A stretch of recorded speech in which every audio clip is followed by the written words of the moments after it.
Welcome into Hockey Sense, everybody. Brought to you by First Community. Great to have you with us. Our Friday tradition continues. And we are into the NHL season now, as you know it. Now it's time to react to the season. Over the course of the last few weeks, we react to training camp, preseason, the summer, signings, trades, all that type of stuff, contract extensions. Now it's time to talk about what's going on the ice. We got a couple different things going for you on this edition of Hockey Sense, brought to you by First Community. Jamal Mayers will join us. We'll get into the Blues. They've got 3 more games on this homestand. Had a really strong road trip going out to Western Canada, beating Calgary, then Vancouver. You felt good about the team. They felt good about themselves. And then they come home and they lay an egg against the Chicago Blackhawks. So, off day yesterday, back on the ice, practicing today. The Dallas Stars are in St. Louis tomorrow. They just lost to Vancouver. So, it's interesting. You may think the sky's falling. You beat Vancouver, then Vancouver beats Dallas. Anybody can beat anybody, especially in the Western Conference. And no doubt here in the Central Division. Chicago, are they a different team? Listen, they're a different team than maybe what we saw a year ago. But with that being said, let's not get too far carried away. I mean, the Blues just were not good the other night.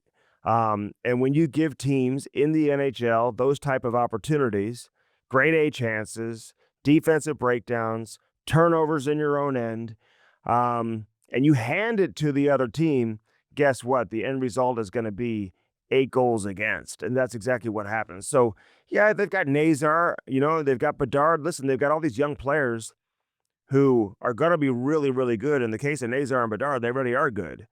But the Blues didn't play well. Whether they were tired, I don't know what it was, to be honest with you. I mean, it was a 2-2 game after the first. They didn't even play well in the first period. But then to get outscored 6-1 the rest of the way is not how you draw it up. So, again, you turn the page quickly. You start focusing on practice today, and then we'll see what happens against Dallas on Saturday. Then L.A. comes. Watching them lose last night to Pittsburgh. It's been an interesting season so far. I mean, a lot of teams winning and losing, nobody really dominating, I guess, unless you're Carolina and some of these teams that have gotten off to really, really good starts. I think they're 4-0 now in the season. And there's been some other teams, obviously, that have gotten the attention of the National Hockey League. But Vegas will win some, they'll lose some. Colorado, I mean, you've got the 2-headed monster up top, but you look at Vegas right now, they've lost a couple of overtime games, but again, they just find ways to win. They were down to Boston, weren't they, in the game last night? And they find a way to come back and win that game 6-5. I mean, how'd that game go? It was 2-2 after the first, and then it was 5-3 after the second, so they just took over the game. So much talent up front for the Vegas Golden Knights. But if you look at the standings right now, I mean, you see Colorado, they're 4-0-1. Winnipeg, Dallas, I think that's the way people probably projected it in the Central Division. Those 3 teams would be at the top of the heap. So that's where we are, 5 games in, 4 games in, depending on who we're talking about. In the Eastern Conference, Montreal just finds a way to win, man. They keep having these late-game heroics. Cole Caulfield was unbelievable, gets the game-tying goal. Great play by Lane Hudson to block the shot and then get the puck up ice and stretch it to Caulfield, who ties it before the end of regulation, and then he wins it in overtime. I mean, that's unbelievable stuff right there. Detroit is playing some better hockey right now, so you always feel like when you get to the 20-25 game mark, and we'll ask Scottie Upshall, who's also going to join us on this edition of Hockey Sense, brought to you by First Community. When do things really start to tighten up? And when do you get a real read on who everybody is in the NHL?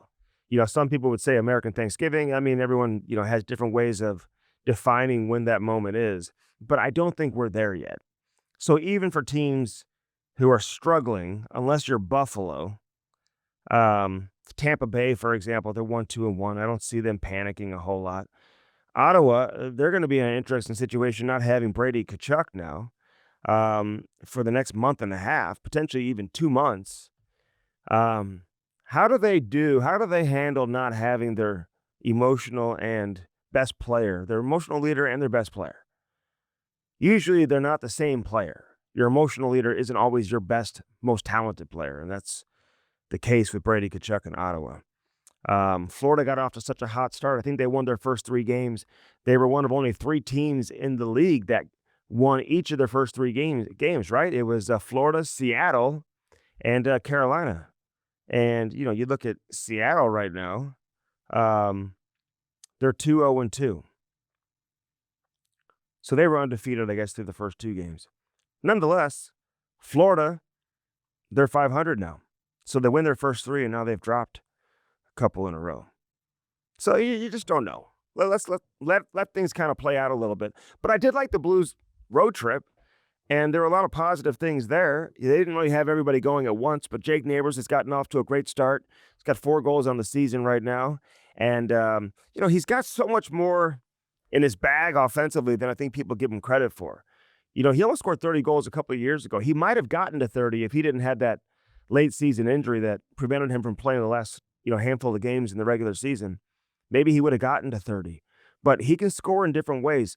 I've always said that about Jake Neighbors. He can score the fast break goals, the rush goals, but we all know his bread and butter is around the blue paint, the deflections, the rebounds, and we're starting to see him score those goals too. But he's got a good shot from the outside. I mean, this guy can take you wide. He can lower the shoulder. He's got, he's a better skater than I think people realize too.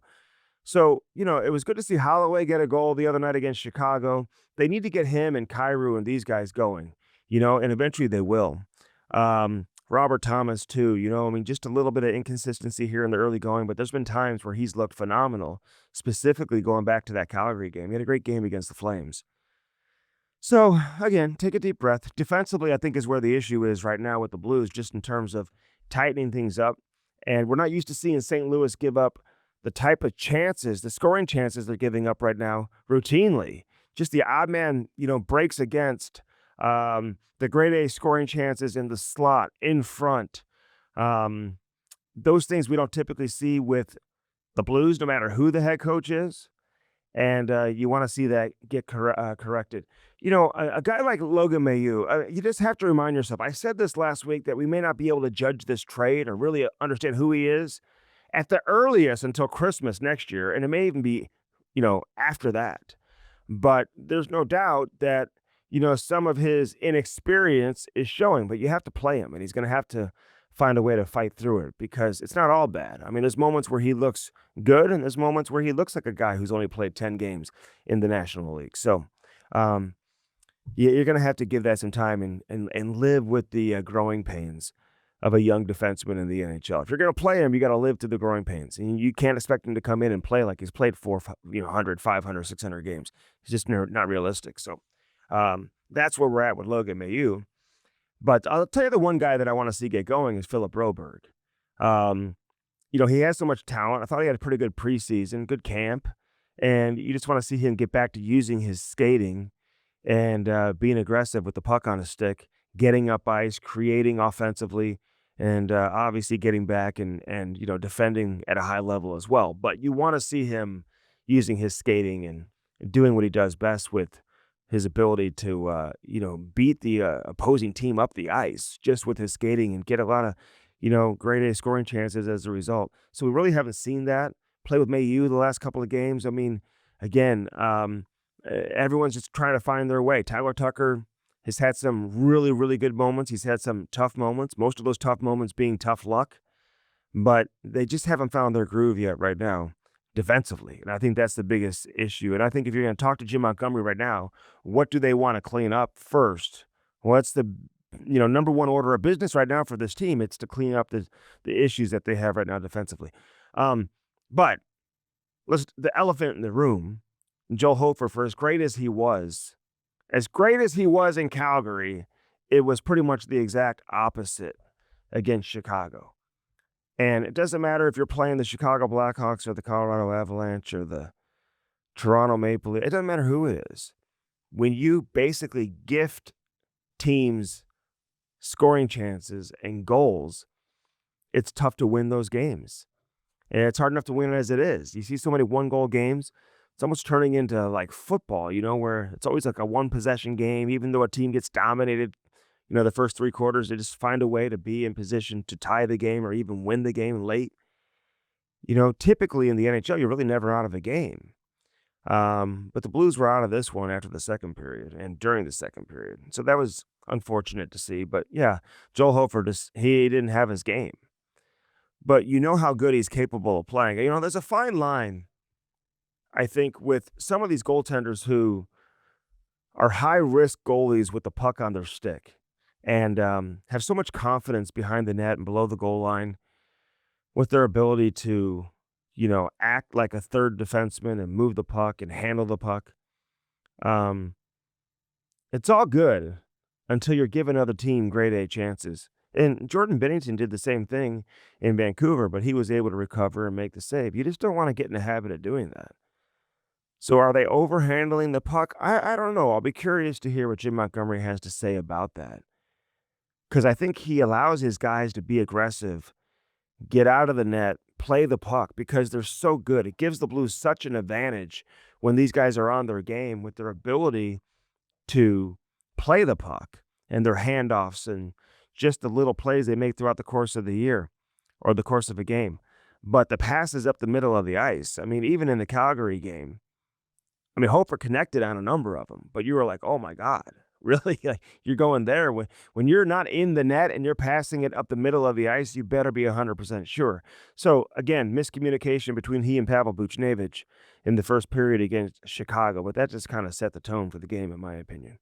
So, again, I'm looking forward to a good game against Dallas, looking forward to a good game against LA. Utah comes to town before the Blues head back on the road for 2. They go to Detroit, then Pittsburgh. So listen, on to the next game, the Dallas Stars. We'll talk about it next with Jamal Mayers. Looking forward to our conversation with him and just kind of what he has to say about all of this. And then again, a big shout out to Alexander Steen, Barrett Jackman, Al Arbor, the newest class of the St. Louis Blues Hockey Hall of Fame, brought to you by First Community, by the way. They are the title sponsor of the Blues Hall of Fame. I'm a proud member of the committee, so it's great to see these guys go in, certainly deserving. You look at Jackman, he's got the second most games played in the history of the organization, most games ever by a defenseman.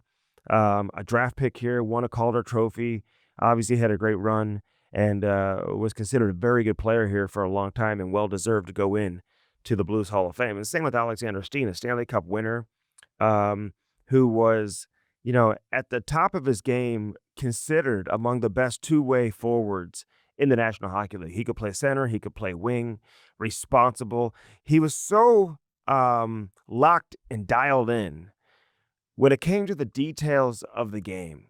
When to get pucks in deep, when to try to make a play, when to change, and then holding his teammates accountable and to truly being that guy for the team on the ice and off the ice. He was always about team. And now he's bringing that to management. And I think he's going to do a good job as the Blues general manager starting next season. And, very intense guy, very professional. Used to love talking hockey with him, Paul Stastny, Scottie Upshall. I mean, these guys who have been around for a long time who just kind of brought that throwback personality and throwback level of understanding of the game. He just kind of had that, having grown up around the game with his dad playing and whatnot. So big shout out to Alexander Steen. Big shout out to Barrett Jackman. Congratulations, Al Arbor, first captain in Blues history. Obviously had a great run, not only here, but with the New York Islanders. But he's going into the Blues Hall of Fame based on what he did in a Blues uniform. All right, let's take a break. We'll get into what Jamal Mayers coming up. But first, let's take care of some business and let's talk about if you got money sitting around, what are you doing with it? I mean, if you just have money sitting there, and do you have money sitting there? If you do, hey, you're in a great spot. But with as little as $500, you can open up a certificate of deposit and earn over 5%. So again, you don't need a lot of money.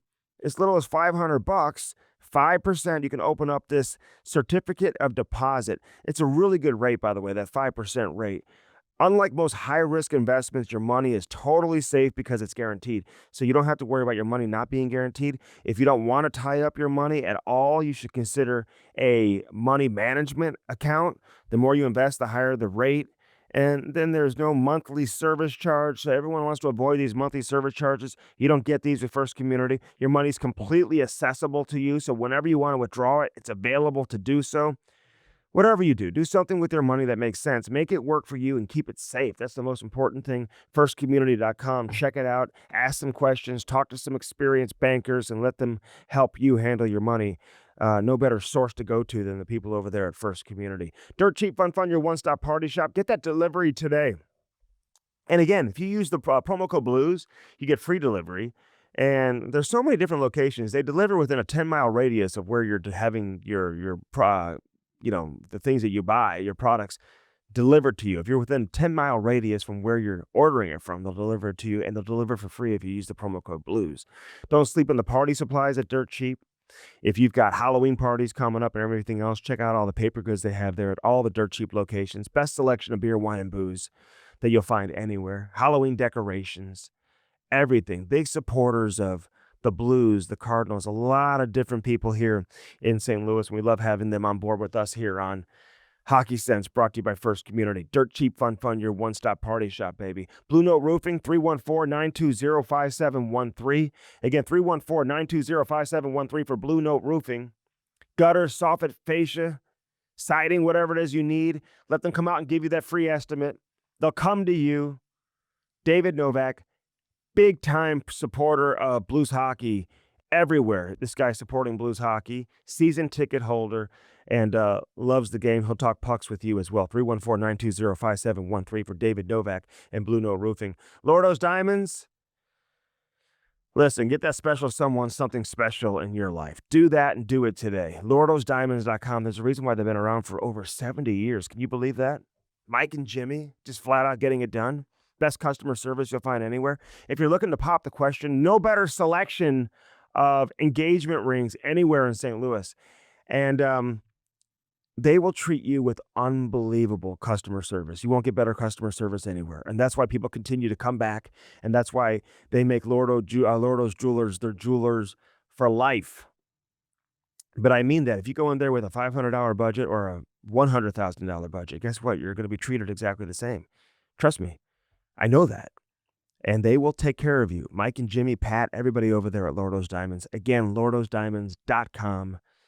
That's the website. Check it out. Get out there right in the heart of Ladue, right next to Truffles, 314-432-8008 if you want to give them a call and ask any questions. All right, let's step aside. When we come back, Jamal Mayers will join us. Scottie Upshall later on in the show. We talk pucks with Scottie, get into the Blues a little bit with Alexander Steen, his former teammate, Barrett Jackman, obviously also going into the Blues Hall of Fame. And we'll get Scottie's take on what's going on around the NHL right now. I want to get his take and talk some pucks with Scottie Upshall. So we'll do that later on in the show as well. I'm Andy Strickland. Thanks for hanging out. We're at Half Coast Studios. Aiden's in the house. It's our Friday tradition here on Hockey Sense, brought to you by First Community. Jammer next. Don't go anywhere. Jamal Mayers coming up. But first, Cross Country Mortgage, Mark Cooper. Have you called Mark today? I keep telling you to give Mark a call, man. He's a great guy just to even chat with. 314-713-4377. That's the phone number for Mark Cooper with Cross Country Mortgage. Did you know 1 out of every 35 mortgages closed in the U.S. is closed with Cross Country Mortgage? That is the truth. They take care of so many people. No fees for loans up to $1 million for doctors. They waive all the fees. First responders, listen up. If you are critically injured or if you're even killed in the line of duty, your mortgage is automatically covered up to $525,000. I'm not making that up. Your mortgage is covered up to $525,000. They've got great rates right now on refinance loans, loans in the 5s, loans in the 6s for the 30-year loans. Unbelievable loans right now and options for you. They're waiving all the appraiser fees and the closing costs. Just by mentioning my name or Hockey Sense with Andy Strickland, they're going to waive it. That's going to save you over $2,000 on a refinance. So take advantage of that. Call him today. See what kind of rate he can get you. Mark Cooper, that is. And you know he's going to take great care of you with Cross Country Mortgage. Again, 314-713-4377. All right, back here in Hockey Sense, Jammer's with us from Utah. Gives us zero view of the mountains. I wanted a mountain view. Well, I could arrange that in about 10 seconds, but let's see. Is that your first time there? No, my second time. How is it as a city? It's okay. Like, I mean, just like the weather. I got to grab dinner last night with Tyson Nash. That was fun. Okay, good. I just saw him in Vancouver earlier in the week. Oh, good. He had a velvet. He looked like he was wearing a couch. He had like a velvet Oh suit my on. goodness. It was a nice one though. I honestly, I'll say that it was blue, but it kind of reminded me of like my grandma's couch when I was a kid. You're a man of fashion. Yeah, How do you rate his fashion? it's a little out there for me, but yeah, it's his thing. I like it. Yeah, it matches him. It does. He wears it well, man. Um, you've got San Jose and Utah tonight. How's San Jose doing? Well, a couple rough starts to like the first 3 games. They should have won the first 2. Some crazy things happened that they lost in the the last 100 seconds of those games, and then they met up with the a really tough Carolina team. So Yeah, they've got their work cut out for them, but they got to get things back in order and start putting some wins together. Carolina's undefeated. They win another game. They're 4-0. Yep, they look good. They is this going to be the year for Carolina? Can they break through? Can they get to the final out of the East with all the injuries with Florida? I mean, this is and Toronto's not as good as they have been. Boston certainly isn't as good as they. This is the year for Carolina. I think that's a fair thing to say. I think that they play the right way. They can repeat it in the playoffs. The question is Ehlers enough to allow them to score enough goals? That's the key question. So we'll see. Yeah, Tampa Bay is not as strong as they have been in recent years either, at least based off of the start that they've gotten off to. Who has gotten your attention? If they're on, who you watching right now, Jammer, that you like watching? Well, Vegas, I think, is an interesting team. The addition of Marner and what that's done to Jack Eichel leading the league in scoring right now. That's an interesting storyline. I think there's a lot of pressure on the Leafs. They're certainly missing Marner, but the question is, they're not going to be judged through the regular season. They're probably not going to have as many points, but are they a better team come playoff time? That'll be interesting to see for me. Montreal, they're fun to watch.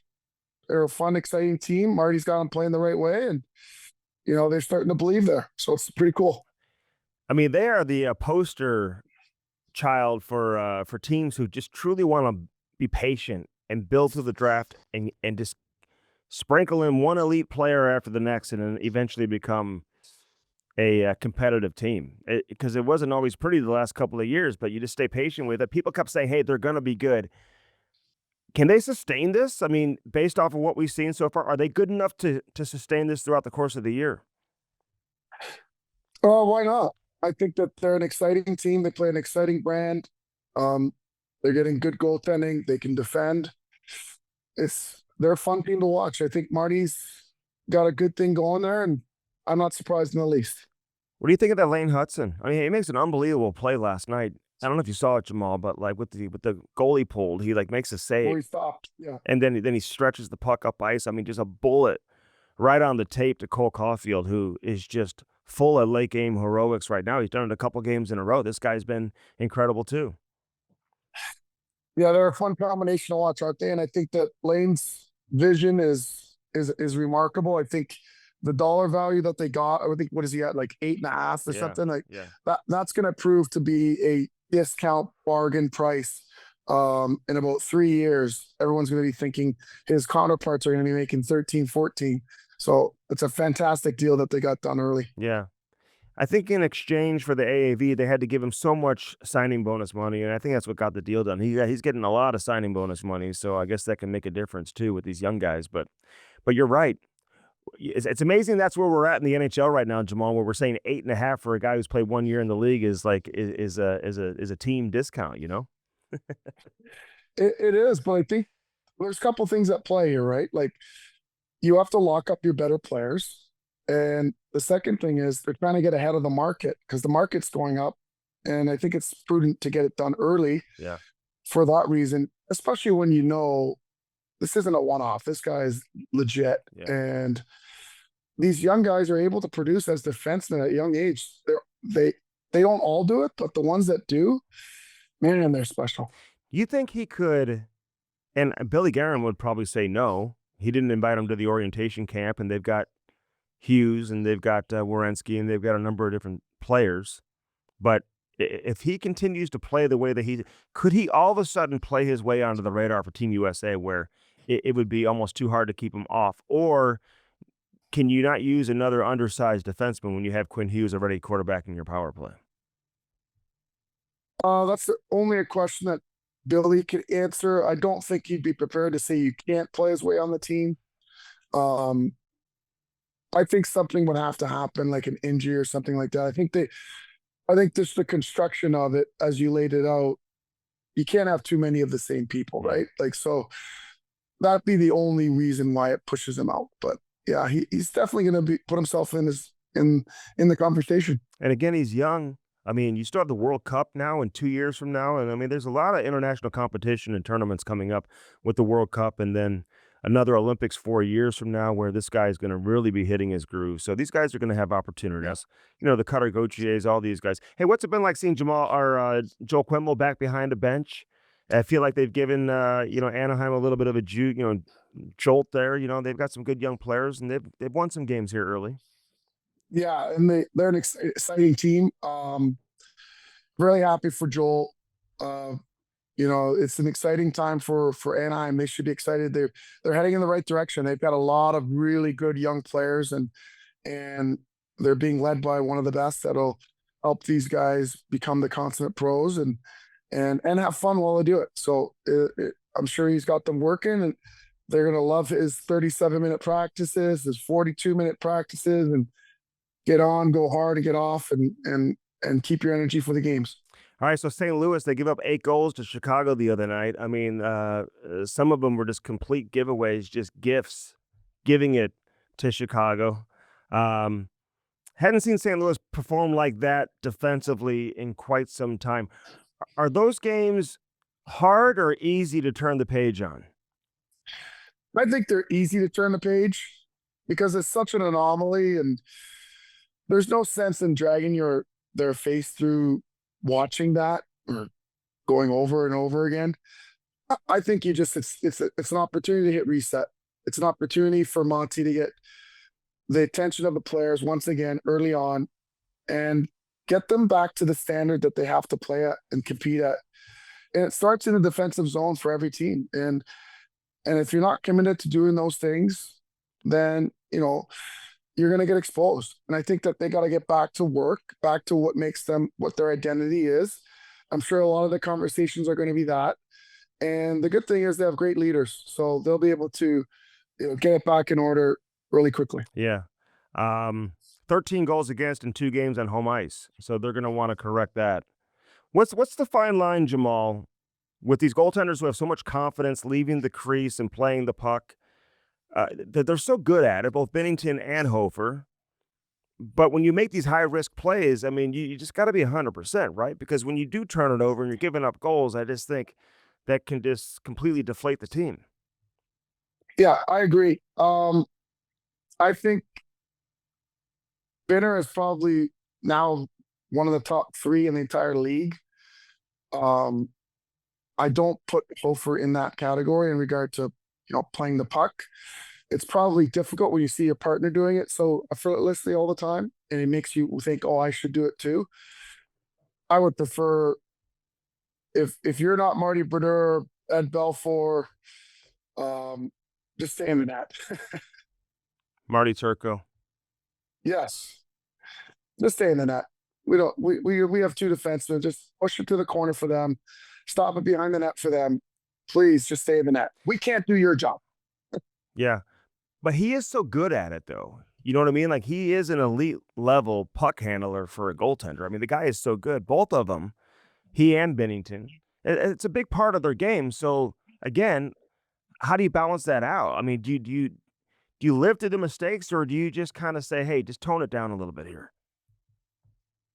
Well, I think you have to reset, just like anything, and it's okay they can still be great at something and still maintain their confidence and still do it, but scale it back a little bit.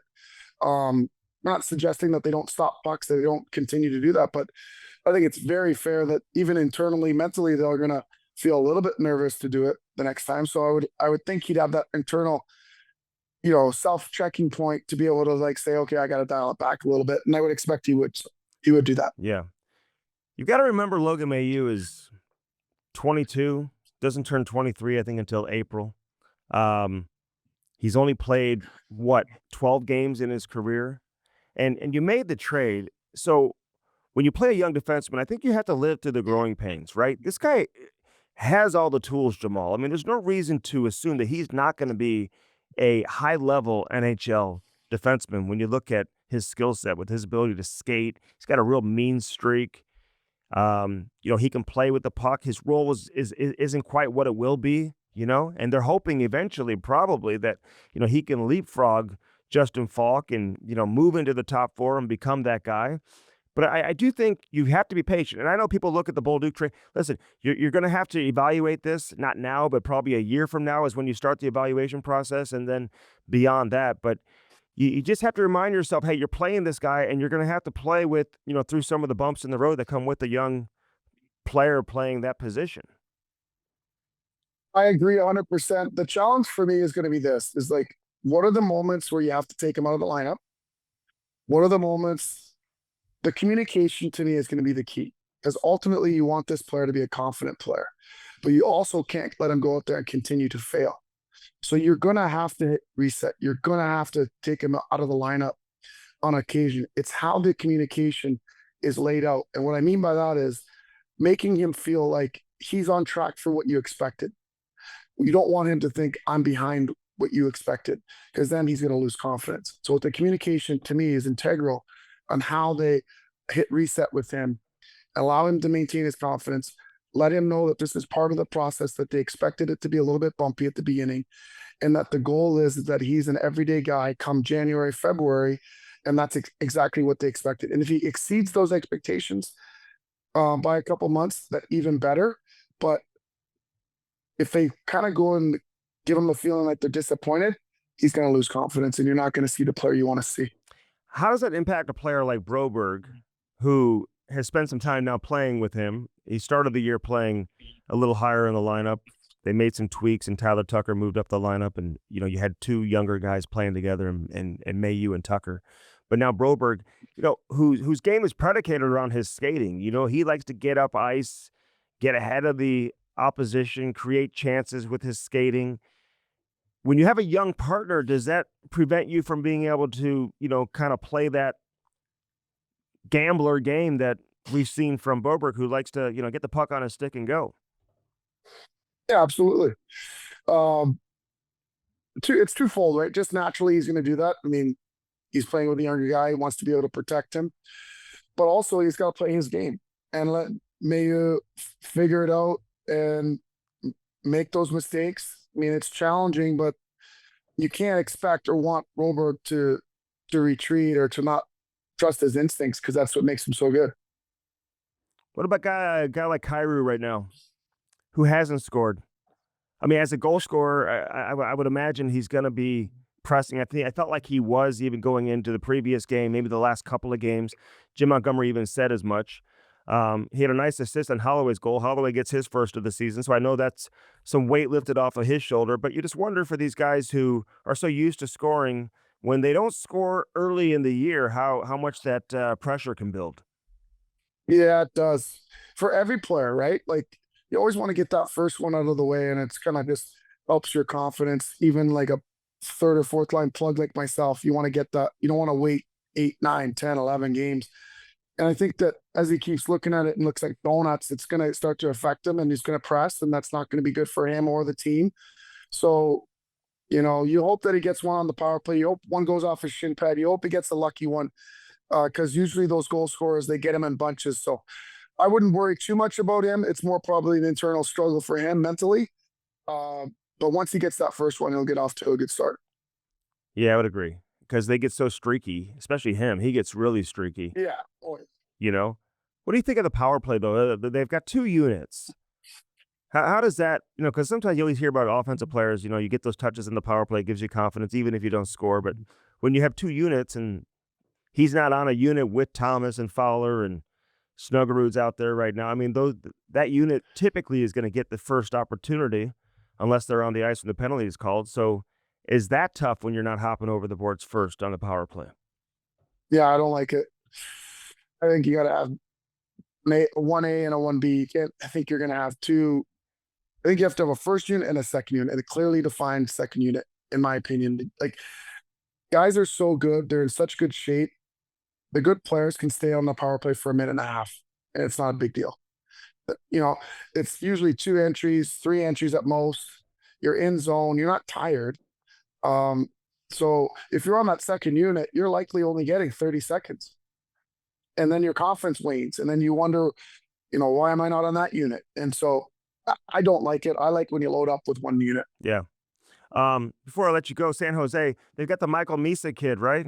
Who, Yeah. high pick, a lot of attention on him coming into the season. Have you had a chance to see him play? And what do you think his upside is? And how quickly can he transition to really becoming an impact player? Yeah, he played his first game the other night against Carolina. Tough game to, to step into. You can see the skills there. You can see the playmaking abilities there. You can see the skatings there. There's the puck battle was a little bit of an issue.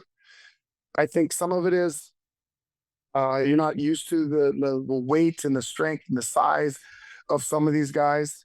I think he has that strength. I think he has that size to be that. I think it's going to be a mental thing for him to make sure he's hard in the puck area, and then you're going to see more of his ability and his skill.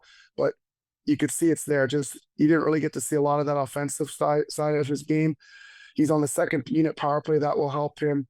But again, I think I read less into it because it's a real tough matchup in your first game, Carolina. That plays so hard against the walls, that defends so well. I'm looking forward to seeing him getting in about 3 or 4 games and see what he becomes. Are you seeing Celebrini and Smith take that next step? Definitely Celebrini, yes. Smith's had a tough start to the year. He's got to, I believe, the coaches have talked to him about getting more physically engaged in the puck area as well. But there's no denying those two players are very special, took massive strides last year.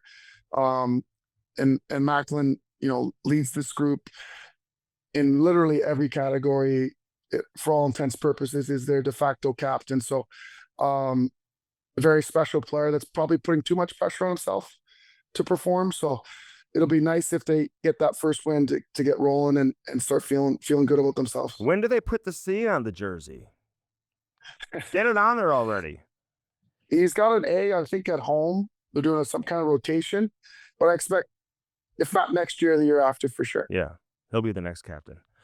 Okay, Jammer, listen, great stuff, man. Appreciate it as always. Have a great call tonight on radio. I know you've got some business to take care of here, man. I mean, tell us about your family's here. They're not with you. You're in Utah, but what are they having for dinner tonight? Oh, for sure. Bartolino's, they got 5 restaurants: Bartolino's South, Bartolino's Osteria, is Pancake and Dining, and Chris at the Dock, and Bartolino's Twin Oaks, the one you and I both really like.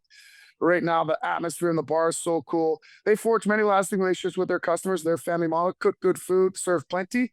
50 plus years in business, only 2 places to dine: at home or at one of Bartolino's family of restaurants. My daughter is playing out of town again this weekend. My wife, I mean, I feel so bad, Jamal. She's been like traveling every weekend, going on these road trips. But, she stopped by Dobbs yesterday just to get the tires checked out, make sure everything's good to go. And that'll give you some peace of mind. It gives me peace of mind knowing that she's taking my daughter on another road trip. Well, you know what? It doesn't matter what you drive. They've got the largest retailer of tires and expert auto service in the area, over 43 store locations, as you know. It doesn't matter what you drive: a car, light truck, van, SUV, hybrid, EV. Dobbs has a team of tire technicians and ASC certified associates to service them all. Go to Dobbs.com for complete details. They have unbelievable deals right now as the winter is coming. I know it doesn't feel like it out there, but it is coming. If you have to change your tires, get those all-season tires on there, making sure you're safe for those long drives. There you go. Spas and more, baby. I could use a little sauna right now. Oh, dude, can you tell me about it? Spas and More is the local master spa dealer with 2 locations: Sunset Hills and Overland Park. Mike Leahy is the owner of Spas and More. They have American hot tub and swim manufacturer made in master spas are made in Fort Wayne, Indiana. They're the largest hot tub and swim spa manufacturer in the U.S. And they've got a deal with Chili Goat Tubs. Can't wait to get mine for the cold tub. It's got that deal that obviously with Michael Phelps and Chili Goat Tubs. Spas and More offers a high quality hot tubs, swim spas, cold tubs, and infrared saunas for all of your health, wellness, and relaxation needs. Turn your backyard into the oasis of your dreams with a master spas from Spas and More. Spas and More, located at 12957 Graveway Road in Sunset Hills, where we put the In spa. Hey, listen, enjoy the weather out there in Utah. Have fun out there, and will we see you back in studio next Friday? We might be on the road. Oh, no, are we home? No, we're home. Okay. We're home. You got a tournament at home. Okay, good. Excited. Okay. I'll see you back here next Friday. Great stuff, Jammer. All right. Appreciate it as always. All right, so that was Jamal Mayers. Great stuff from him, man. Kicking it around the league. And again, he's got the San Jose radio call tonight in Utah. Should be a good game. Utah struggling a little bit. Who are they? We're going to see them on this homestand for the Blues. Next week, we'll see them. Kirkwood Fence. You know your yard isn't private without a good fence. You may think you have privacy. No, you don't have privacy without a good fence. So Kirkwood Fence builds quality fences that last, giving your family the privacy and the safety you deserve. You got to have that safety. Building a fence, it's a big investment too. So listen, you got to take your time with it. You don't want to be stuck with a poor quality fence that won't last. Without a local fence expert, you risk problems with your property lines.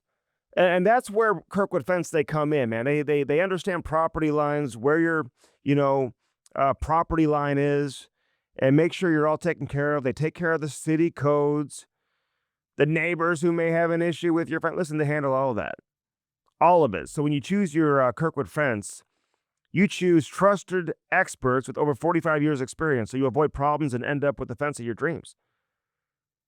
Here's the deal with Kirkwood Fence. Love your fence. They got a Love Your Fence plan. Schedule a free design consultation with the fence expert at kirkwoodfence.com. Receive an estimate based on your budget and a fence style that suits you. You get a bunch of choices for the fence style that you want. 5-star installers get to work building the fence of your dreams, and then you enjoy your fence for years knowing it has a craftsmanship warranty. So whenever you have issues, they come back out, they take care of it. Kirkwood Fence, unbelievable. Great customer service again. That's the thing with all our sponsors here on Hockey Sense, presented by First Community. Everybody gives you great customer service, including Kirkwood Fence. So when I've had issues, hailstorms, tornadoes, they come out and they fix it. There's no questions asked. They take care of you. KirkwoodFence.com. Kirkwood Fence gives people the outdoor space of their dreams by building quality fences that last, so you have the privacy and safety you deserve. Kirkwood Fence. All right, Scottie Upshall, longtime NHL'er, former St. Louis Blue, now co-host of the Missin Curfew podcast. He joins me next here on Hockey Sense. I'm Andy Strickland. Scottie Upshall next. Don't go anywhere. All right, he is Mr. Everything. Listen, I loved having Scottie Upshall on the team when he was here, because he brought that combination of like throwback old school player with like modern interests. You kind of had a little bit of everything there, Scottie. Thank you, Stricky. Thanks for having me. First off, good morning. It's a pleasure to chat with you. Second, thanks for noticing. I appreciate it. I wore that crest with pride. Not just the St. Louis Blue logo, but the crest of having interests and having fun and having a smile on your face and running guys through the wall and playing old school. If that's your flavor, but it's. I miss it, but I'd do it right now if I could. I would strap them on. Someone posted a photo the other day of a Philadelphia Flyer jersey saying, like, just, what's it going to take? Bring this guy in on a PTO. I'm like, let's go, boys. I'm ready. I remember when you were on a PTO in Vancouver. Didn't you guys go overseas to Sweden or something? And then you ended up in St. Louis. We went to over the other pond. We went to China. China, Shanghai, Beijing. How are you? Had some dumplings over there, some nice fresh soup dumplings. Played a little hockey against the LA Kings. And then halfway over the pond back here, I was getting calls from the boys. I know you were. And listen, that team photo was unbelievable. I think you were on a PTO in Vancouver, right? But the team, it's like the Sedils and you, like right in the front, I love it. Yeah, no, you're talking about the pick in Shanghai, right? Yeah. Yeah, so listen, we go over there on a night off, and I'm on a PTO, so I'm trying to like slowly, integrate into the team. Although you don't have much time on a PTO, and guys like Lucic would tell you this, and I've been on a few of them, obviously, but you gotta start to hang with the guys, and you got to become part of the team, whether you're on a contract or not. And so anyway, we go over there, and I got the Sedins, and I got these guys coming up to me like, "Hey, do you got a guy here like that can help us, set up a night out? We got a night off in Shanghai." And I'm like, "Yeah, of course I got a guy here." So I hit up this guy who, a friend of a friend of a friend, and this dude takes us out into these crazy, like, the picture you saw was from this outdoor like dinner club that had those towers in Shanghai, which is the other side of the river. The place we were on was the old part, like the historic part, and the other new side was everything that's been built.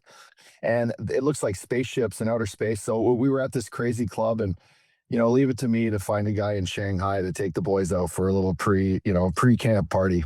I love it. I love it. Yeah. I want to get your take on a couple of things Blues related, but first off, just the NHL season. Like, if there's a team on, who you watching, Scottie? Like, who's your favorite team to watch right now that you make sure is must see television for you?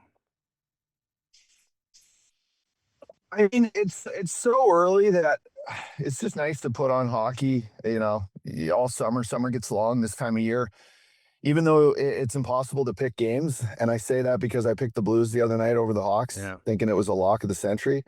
It's so hard to pick games, but I like to, my teams, obviously, this, but my teams, the St. Louis Blues, the Edmonton Oilers, the Florida Panthers.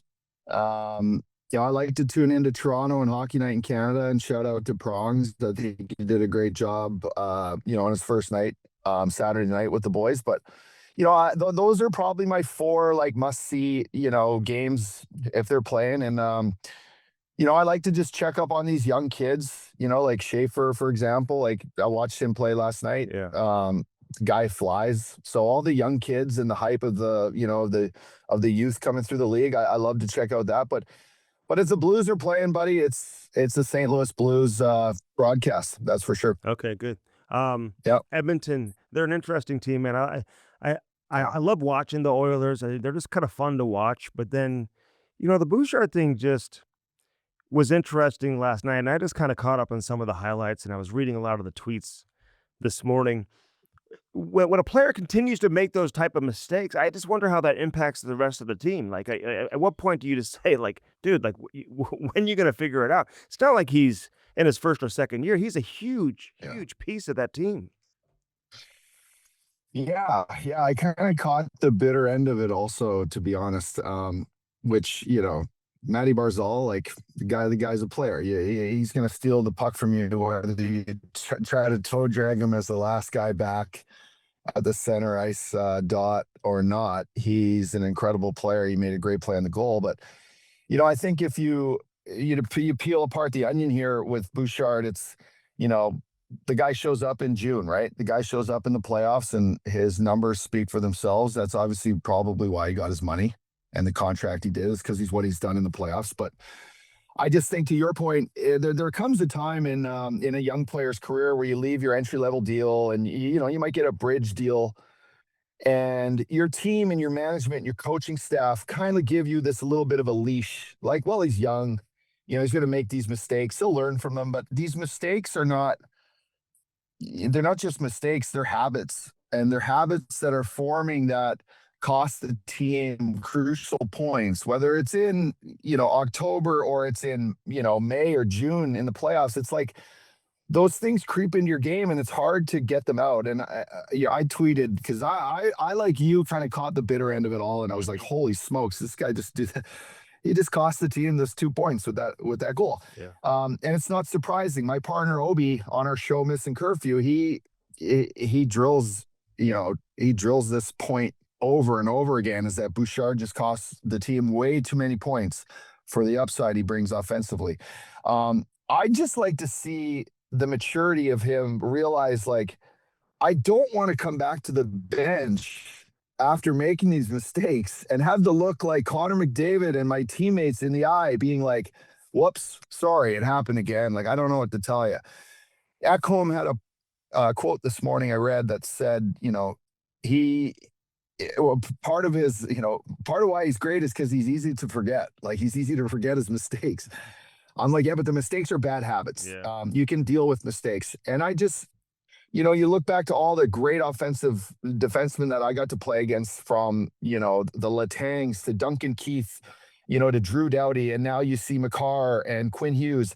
These guys all have the offensive ability, and you want them to go because you want to score goals. And, the game is about scoring more goals than the other team. But at the same time, these guys' mistakes don't crucially cost their team points day in, day out, Stricky. And that's unfortunately kind of what Bouchard's been about. Yeah. You had Petro here in St. Louis too, who just, another guy. Petro's great. Like Petro is the best defensive defenseman on the planet. And I would say that to anybody. And, he played some great positions on the power play, on some great power play teams, but he would throw like grenade passes and kind of just laugh, and it would become normal to him. And I would just be like, holy smokes, the guy's the best defensive player on the planet. And you want him on the ice eating every minute and blocking every shot and stealing every puck from their guy. But when he has to sometimes make the most simplest pass to the half wall guy, it's a grenade. Yeah. And I love Petro, and I wish Petro the best. And I know he's unfortunately not playing this year and taking care of his body. I hope he comes back. Yeah, no doubt. Toronto, watching, Matthews, just listen, it's a little bit of an adjustment, right? You're so used to having Marner with you. You see him and Nylander combined for the overtime winner last night. The power play had been struggling going into last night's game. I didn't see exactly how they did in the power play last night, but it's such an easier transition probably, don't you think, for Marner to go to Vegas and play with that group and all the excitement that comes to playing there, and the excitement for him to sign the new contract and be with a new team and get away from Toronto, versus Matthews now having to figure it out without Marner? I mean, how do you kind of diagnose both players' situations that they're in right now? Yeah, you probably you probably have more feelings for like what Matthews is dealing with. Yeah. Because he's now probably more in the spotlight, shining on him more than anybody on that team, more than probably anybody in the league right now. Just, can Toronto get over the hump now? They've gotten rid of Marner, who come playoff time really hasn't been able to be the guy he is in the regular season. Yeah, that's probably weighing on Matthews. Can Matthew Nyes take over, a guy that's going to go out and get 100 points, but be the guy that's feeding, Matthews for, those cookies that, all you got to do is put it on his tape, give him a chance to shoot the puck, and it's in the net. Listen, Marner couldn't be in a better spot. I love the Las Vegas Golden Knights. I love the organization. I love the team. I think I think with Jack Eichel and Stone and, the players that they have in their room, like they embrace the fact that Marner's kind of out of his, that he can be not comfortable, but that his family can be away from what he dealt with. And then, let's see where the ceiling can get for Mitch Marner now, in a different room, in a different light. And what we saw the first couple games, I mean, he's so gifted on both sides of the puck. I think his creativity is going to really flourish in Vegas. I think he's going to really, realize that it's two different games when you play in Toronto and when you play somewhere else. I never played in a Canadian city, Stricky, but the guys that talk about it, it's a lot. It's a lot to be a go-to guy and things not work out well and it all come down on you. So, I know Las Vegas kind of been snake bit, they've overtime games. They haven't quite found their power plays working.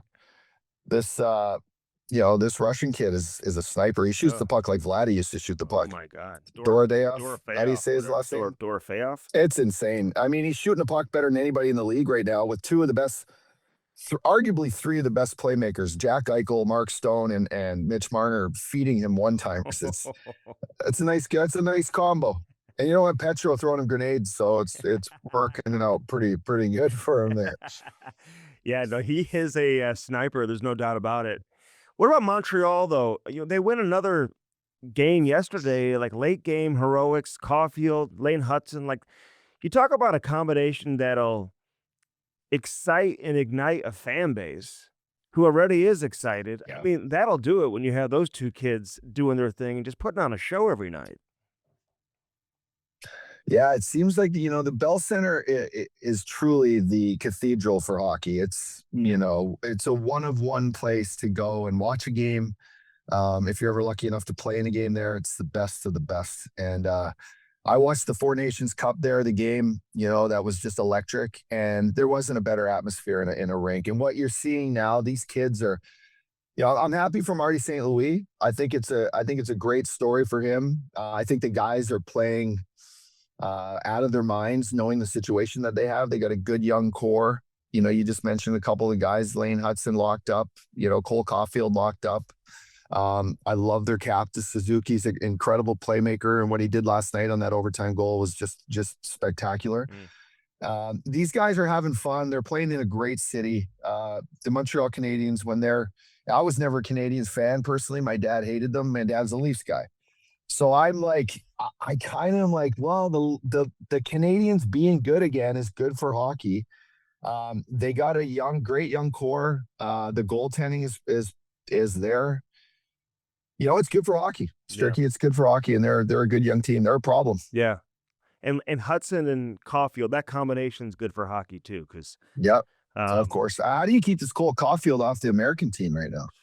I mean, he's a gamer. He's a gamer. That's why, you have these orientation camps and people look at it like it's almost like a tryout when in reality it's just a media event, right? For the media. And it's the evaluation process is going on right now. If this guy continues to score the way he is, it's just, you're right, man. It's going to be hard. And you just never know when injuries are going to happen. I mean, you've got Matty Tkachuk out right now. He should be back in plenty of time. Same with Brady. Trocheck is hurt. You just never know how injuries are going to come into play, Yeah. Well, those three guys, I put Troch in there too because it was leadership ability, and I played with Troch when he's younger, and I love the kid. But you're right; those three guys should be around the team, no matter if healthy or not. But these young kids pressing to be in the lineup come Milan in February are, Clayton Keller, all the kids that are just right there. There's a good young core there for the U.S. group. Listen, we just had Billy Guerin on, and he had a great soundbite about the World Championships in terms of how important it is to go. And he says, if you don't go, you better be pretty fucking good, was his exact words, because it's like it matters, And I think to your point, I thought about it just now because you said Keller, he and Tage Thompson, that Nazar kid from Chicago, he went to, and listen, if all these guys and Keller and Tage may find their way onto the Olympic team this year, but Nazar 2 years from now in the World Cup, and then 4 years from now in the World Cup and in the next Olympics, this guy's going to be on the team most likely. Do you think that gets the attention of American players to say, hey, if we want to play and this guy's saying we need to go, then we better go? It probably gets the attention more of the Canadian players going, holy shit, these American kids are good. Okay. And they're coming in waves, and they all play, and they're all close friends, and they've changed the way American hockey's looked at and thought about, because they have toughness now, they have skill, they got goaltending, they're whatever the hell they're drinking here in the US for the youth and the teaching and the coaching, and now college hockey the way it is. It's a problem. It was always an advantage being a Canadian going into these international events, and now the level playing field has totally leveled out. I won't tell Army that, but I just, to your point, yes, the competitiveness. The ultimate goal for these guys is to wear their jersey and to represent their country at a level of the Olympics and the level of this World Cup. Which what we experienced was so great for hockey, that they're going to play out of their minds. They're going to do things, put their bodies on the line, work extra hard, stay in for curfew, all the things that make you a good player and show that you want to be on that team come those events. What about Bedard? What'd you see from him the other night? Do you really see that? And it's always interesting to me, Scotty, he really brought that level of intensity to his game. He's getting a lot of attention for it. He knew Doug Armstrong was going to be in the building that night. I'm not saying that's why he did it, but we'll see if he does it the next game and the game after that. And if that's who he's going to be. Could he play his way onto Canada, or do you feel like that's probably just an unlikely scenario? I think it's an unlikely scenario solely because he's not your, Ryan Getzlaf or Jamie Benn that's going to be able to play, one style on your, Anaheim Ducks or Dallas Stars, and then another style come like Milan game, semifinal game against the Finns, and you need to go run guys through the wall. You need to dump pucks in. You need to play heavy. Like, unfortunately, that would be like the spot on the team that's available for like the Tom Wilsons of the world to come in and show like he's an asset. Yeah. Because we witnessed something at the World Champion, at the World Cup that, toughness played a big factor in confidence, in staring guys down, in chirping, and when you have these, the Kachuk brothers and they're running around, making a mockery of the game and looking at you and challenging you, you need to have that. Bedard, he's a great player, and he played great the other night. He had a puck on the string. He made some great plays. He stayed on the right side of the puck, which I noticed, which, is new for him. I had a chat with Panger yesterday. I called Panger and said, what the hell happened last night? And he just said, these young kids are playing the right way, and they were always, they've been knocked down, and now they're trying to be not pushed around, not bullied, and go into games and play the right way. And Ashall's a great coach. He worked under Cooper. He was, in Detroit's system. This guy, he's got the guys playing hard. So we'll see if it lasts. But Bedard is, he's knocking on the door, but Stricky, it's too close. He hasn't really put together a full year of like, this kid's taking it to the next level. So, unfortunately, unless he's like leading the league in goals, or he's, Right. The Chicago Blackhawks or the Chicago Blackhawks of the 2010s, he's probably going to get, shifted aside, I'd say. All right. And I completely agree. Yeah. A couple more things real quick. Patrick Kane, would he be Yeah. on your team? Yeah, I'd bring Patty Kane, 100%. Okay. I'd bring him I think he's still playing good, but you need those guys still in the room. It's the same reason why like Drew Doughties are going to get looked at. And, Sid the Kid speaks for himself, but you got to look at Sid the Kid and Patty Kane and say both of these guys are at the same era of their career, but they both bring the same to the group, right? They've been there. Patty Kane's played in the Olympics. Sidney Crosby's played in the Olympics. It's like these guys are, you need them in the room. So yeah, I'd bring them. Okay. Alexander Steen. Listen, the Blues just announced the Hall of Fame class for this year. Barrett Jackman going in. Al Arbor, first captain in Blues history, obviously made his name with the Islanders, but he was a big, presence here in St. Louis at one time. Steiner is a guy, I just remember you guys kind of sitting next to each other in the dressing room. Like, what was your impression of, like, when you first met him and when you were playing against him prior to meeting him? Like, was he who you thought he'd be when you first became teammates? No, he wasn't. No, we battled hard against each other as young kids. And young kids, like, I mean, even in the minors and playing together against Sweden and Team Canada, right? Like, Steen was a guy that he was always playing on edge, and he was a problem out there. What I got to witness firsthand, Strickland, it was sitting at Cafe Napoli. I'm on a PTO. We just talked about PTOs and what you got to do when you get to camp, but I was sitting having lunch with Bertuzzo and Schwartz, and Steen walks over from his condo, sits down, has a coffee at lunch, starts talking about hockey. And I witnessed a guy that just cared so much about the city he lived in, his teammates, the game itself, the history of the game, and the players that have been through it before. And I immediately just, I had to look in the mirror at who I was and how I looked at the game after a quick lunch and a quick conversation with Steen, and realize just how much I wanted to be on the team that year, and how I wanted to be somewhat of a difference maker, because that's who Alex Steen is. And, listening to Army speak in front of the team yesterday that went viral on the Blues Instagram, and hearing the words he said about Alex Steen, he couldn't have been more point on. He challenges his teammates. He challenges his manager. He challenges his coaches. He challenges himself. He is a great father. He's a great, husband. He's just he's an overall great human being. And, you know, getting to play those 3 years alongside him, get to sit next to him in the dressing room when he breaks his toe on a block shot and he's getting needles put in it and his shoulders taped up and he plays through everything for the team, you know, and getting the chance to see him win the Stanley Cup was something special. I love the guy. I speak so highly of him from now as a GM to as a player to as a friend.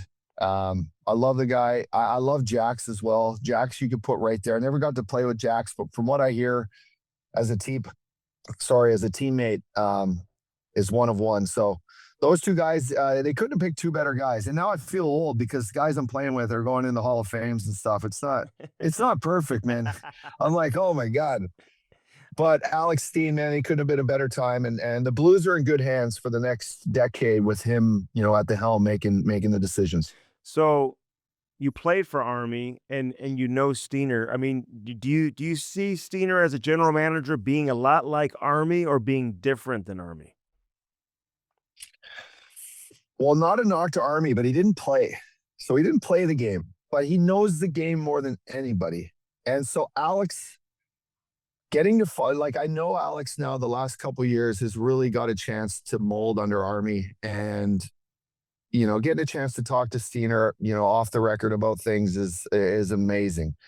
And what you're going to see in Alex is almost the perfect storm of the ex-player that battled and played together and knows the room from a player's perspective. And now as a guy that's a champion, but understands how a champion GM works like Army, he's going to really bring, you know, a dynamic to, you know, to that position in sport that not many guys can do. And I'm proud of him. Like there's a lot of guys like Steiner that have stepped in, like, you know, the Brendan Shanahan, Steve Yzerman's, you know, Chris Drury, these guys, there's a lot of them in the league, but there's no Alex Steens. There's one guy that's Alex Steen, and that's who's going to be at the helm in St. Louis. I think it's a great move, and excited to see what he's able to do when he gets that gig himself. Yeah, Danny Briere is another guy who just who had a long playing career and now a general manager. But Danny B. But I agree with you, and it's going to be fun to watch, and you see how serious he is and how committed he is, because it's not a job that you can do if you've got 1 foot in. I mean, you've got to basically dedicate your entire life to it, you know. So he's done that. Did you think he had that in him? Just like being a sports broadcaster, bud. You got to just dedicate, don't you? Did you think he had that when he was like? Could you have? If I would have told you when you guys were sitting next to each other that, hey, this guy is going to be a general manager, like, did you think he had that in him to want to do that? Yeah, I definitely did. And if it wasn't that, it would have been, a head coach. But he, I think he's in a better position being able to help the coaching staff, but overall understanding the heartbeat of the team, right? That's the GM's job, is understand the heartbeat of the room, the dynamic of players, the youth of the game, what pieces you need to bring in. You know, and Steiner was a big reason, a big reason why I extended my career a year and came in from Vancouver. Like Army called a meeting and leadership group was, it was, who should we bring in, Jaromir Jagr or who else? And they stuck up for me saying, Uppy's still available and we know what he brings and he's healthy and, he's in Vancouver on a PTO, let's bring him back. And without Steiner understanding like the dynamics of how the room works, that probably would have got overlooked by Army. So that's the dynamic that Steiner brings, and that, the St. Louis Blues are, it's what they're built on. Yeah. They're built on, good leadership and good guys, all the guys. That's why that's why the alumni is the way it is. And Steiner's a big reason for that. Okay, man. Well said. All right, go enjoy the sunshine and your family and everything else you have going on today. Thanks for doing this, Scottie. I appreciate it. We'll be in touch. Of course. All right, buddy. All right, buddy. Take care. Yep, you got it. That's the Up Dog, Scottie Upshall. Great catching up with him. Got into a lot of different things. First Community brings us hockey sense each and every week. You know that. The Little Blues program. Sign your son or daughter up for Little Blues and do it today. Ages 4 to 9. Little Blues. You can't have previous organized hockey experience. So if you do, you're not eligible. But here's the best part about the Little Blues program. All your equipment comes with it. Everything, head to toe, helmet, skates, stick. So if you don't know what you need to get little Johnny or little Susie to get set up for hockey, you don't have to worry about it. If you're overwhelmed going to the hockey shop, you don't have to worry about it because you've got Little Blues taking care of you. You sign up, give them your sizes, they send it all to you in a box, and you're ready to go. Great instruction, just a reasonable price too. And you want to get your son or daughter introduced to the game and fall in love with the game, this is the best way to do it. Little Blues, brought to you by First Community, firstcommunity.com. We've been talking a lot about First Community with the St. Louis Blues Hall of Fame. So again, they just continue to do some incredible, incredible things. Hackett Security, they've got residential and commercial security solutions. So if you're designing your residential security, listen, nothing's more important than the safety of your home, safety of your family. We all know that. That's why Hackett Security uses the most advanced systems and solutions to guarantee your peace of mind. And that's what it is. Especially when you're traveling and you're getting out of town, you want to make sure your house is secure, taken care of, your family secure. You get that with Hackett Security. Same thing with the business security solutions. I mean, they secure government buildings from across the globe. If you're moving and English is not your first language, listen, they've got representatives and people that can help you no matter what language you speak. Mike Hackett, man, this guy is unbelievable. Provides the most ambitious security solutions. And they've been doing it since, 1977? So give them a call today, 314-432-4200. 314-432-4200. They've got offices in Phoenix, Scottsdale, Arizona, all over, Virginia. So no matter where you are, they'll take care of your security needs. 314-432-4200. And you can check them out online, HackettSecurity.com. That's 2 T's, HackettSecurity.com. All right, this has been Hockey Sense, brought to you by First Community, Blue Note Roofing, 314-920-5713. Dirt Cheap Fun, your one-stop party shop. Mark Cooper, Cross Country Mortgage, covering first responders, mortgages up to $525,000 if you're ever critically injured in the line of duty. 314-713-4377 for Mark Cooper. Save north of $2,000 off your closing when you refinance just by mentioning Hockey Sense. They'll waive all the fees. Mention my name, Andy Strickland. They'll waive all the fees over there at Cross Country Mortgage. Again, 314-713-4377. All right, for Aiden, I'm Andy Strickland. For Jamal Mayers, for Scottie Upshall, we appreciate everybody for helping us out on this edition of Hockey Sense. It's the Blues and the Stars. 3 more games on this homestand. We're here every Friday for Hockey Sense, our Friday tradition. Thanks for hanging out. Have a great weekend, everybody.